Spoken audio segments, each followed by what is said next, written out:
At the beginning of this year, my wife and I decided to write down at least one good thing that happens every week and then put it in this jar. And in a couple weeks, it's going to be New Year's Eve and we're going to have a lot of fun reading through our notes. So pretty much every single week, I'm noticing that I'm writing down at least something that has to do with this beautiful work of art. For starters, it's really improved my level of fitness. Huh? You can't improve your fitness on an e-bike. Ah, but you can. I can go on and on about this, but here's just a few examples. On my old bike, I would put it in the car and then drive to the mountain or the lake or wherever I was going. But now I always start from home, so I'm riding so much further than I used to. So there's this hill that my wife calls Puke Hill, because when you get to the top of it, that's how you feel. And that's the kind of ride that would take every ounce of energy on my old bike. And it's not the kind of thing I would want to do all the time. It was super rewarding to get to the top. But with the e-bike, this is something I can do every single day. And the more I do it, the less I need to rely on the pedal assist.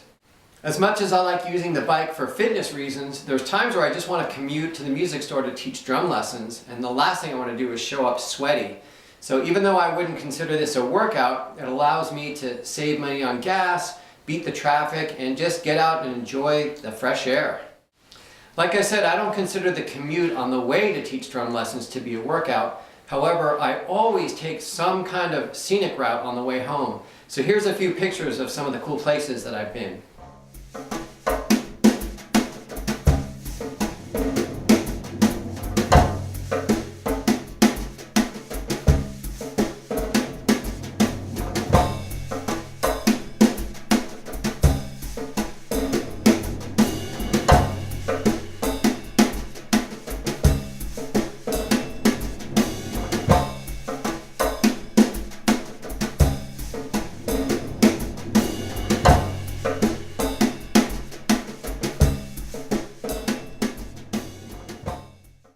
My friend Rob is a long-distance road biker, and his bike riding skills are so superior to mine.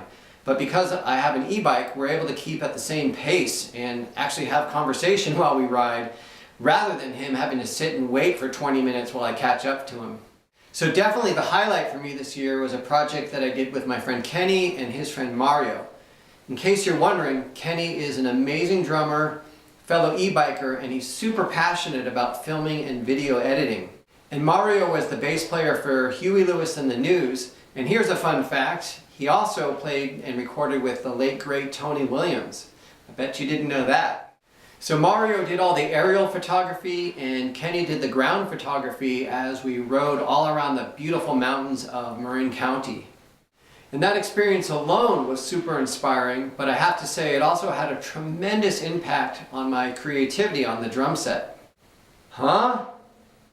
How does riding an e-bike help with creativity on the drum set? Well, I knew that this video would need some kind of background music, so I decided to write a piece of music completely with nothing but drum set. So here's a short clip from our video, and if you want to see the full video, I'll post a link in the description.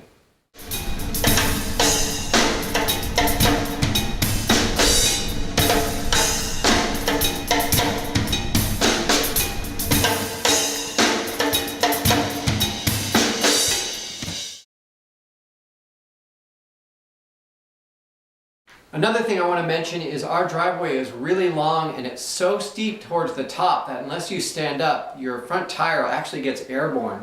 But check out how easy it is to just cruise up the driveway. And of course, I'm going to have to use some drumming to accompany this little clip.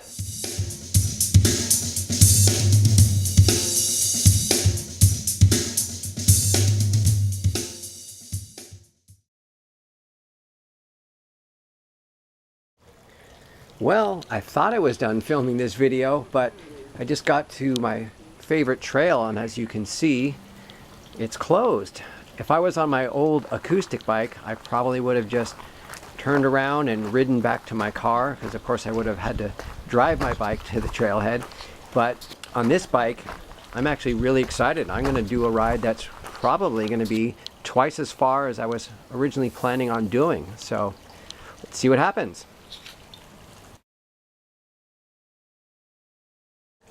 Alright guys, so I am a complete idiot.